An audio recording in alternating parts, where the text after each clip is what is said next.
इस anime character ने पूरी कहानी बदल दी, लेकिन ज्यादातर लोग ये नहीं जानते कि असल में ये कैसे हुआ। आज ज़ेन एनिमे पर हम उस सबसे पावरफुल मोमेंट के पीछे की कहानी, राज और छुपी हुई डिटेल्स में गहराई से उतरेंगे। एपिक बैटल से लेकर शॉकिंग ट्विस्ट तक हम सब कुछ ब्रेक डाउन करेंगे ताकि आप पूरी कहानी समझ सकें। तो आराम से बैठ जाइए और चलिए एनिमे की दुनिया में कदम रखते हैं। स्वागत है आपका ज़ेन एनिमे में। यह एनिमे कैरेक्टर इतना ताकतवर था कि सबसे मजबूत जादूगर भी उससे डरते थे, लेकिन उसकी सबसे बड़ी कमजोरी ने सब कुछ तबाह कर दिया। लेकिन अगर गोजो सतोरू कभी मरता ही नहीं।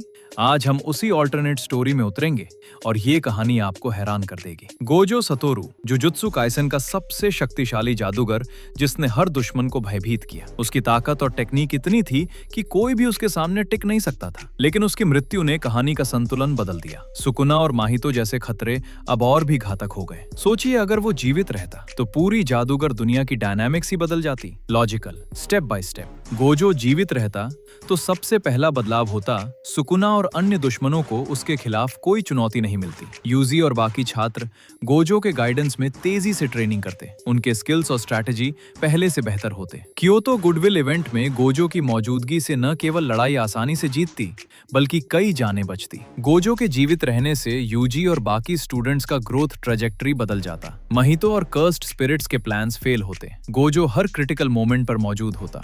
इमेजिन, गोजो के गाइडेंस में यूजी अधिक कॉन्फिडेंट और स्ट्रेटेजिक बनता। Imagine final battle against Sukuna. Gojo के साथ यूजी को इतना रिस्क नहीं उठाना पड़ता। स्ट्रेटेजी फ्लॉलेस होती। एपिक फाइट सीक्वेंसेस में गोजो के टेक्निक्स और अनलिमिटेड कर्स्ड एनर्जी ने दुश्मनों को क्विकली एलिमिनेट कर दिया होता। लेकिन ये भी सोचिए, गोजो के बच जाने से इमोशनल स्टेक्स थोड़े कम होते। यूजी की पर्सनल ग्रोथ और स्ट्रगल्स कम चैलेंजिंग हो जाती। कहानी में टेंशन थोड़ी घट जाती। लेकिन गोजो के सर्वाइवल से मेंटर स्टूडेंट बॉन्ड ज्यादा स्ट्रॉन्ग होता और कमराडरी दिखाई देती। अगर गोजो जीवित रहता तो अदर कैरेक्टर्स का आर्क भी बदल जाता। मेगुमी और नोबारा ज्यादा इंडिपेंडेंट बनते या नहीं। कर्स्ड स्पिरिट्स की हर अटेम्प्ट फेल होती, लेकिन स्टोरी सस्पेंस कम हो जाता। ये ऑल्टरनेट स्टोरी दिखाती कि ताकत और रिस्पॉन्सिबिलिटी किस तरह स्टोरी को रीशेप कर सकती है। क्या यूजी का फाइनल शोडाउन उतना ड्रामेटिक होता? क्या सुकुना की ताकत इतनी इम्पैक्टफुल लगती? ऑल्टरनेट टाइमलाइन में गोजो की प्रेजेंस ने वर्ल्ड बैलेंस मेंटेन किया होता, लेकिन शायद स्टोरी उतनी अनफॉरगेटेबल इमोशनल नहीं होती।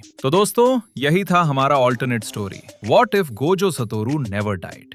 आपको क्या लगता है, गोजो के जीवित रहने से स्टोरी बेहतर होती या यही कमी इसे अनफॉरगेटेबल बनाती? कमेंट करके अपनी राय जरूर बताइए।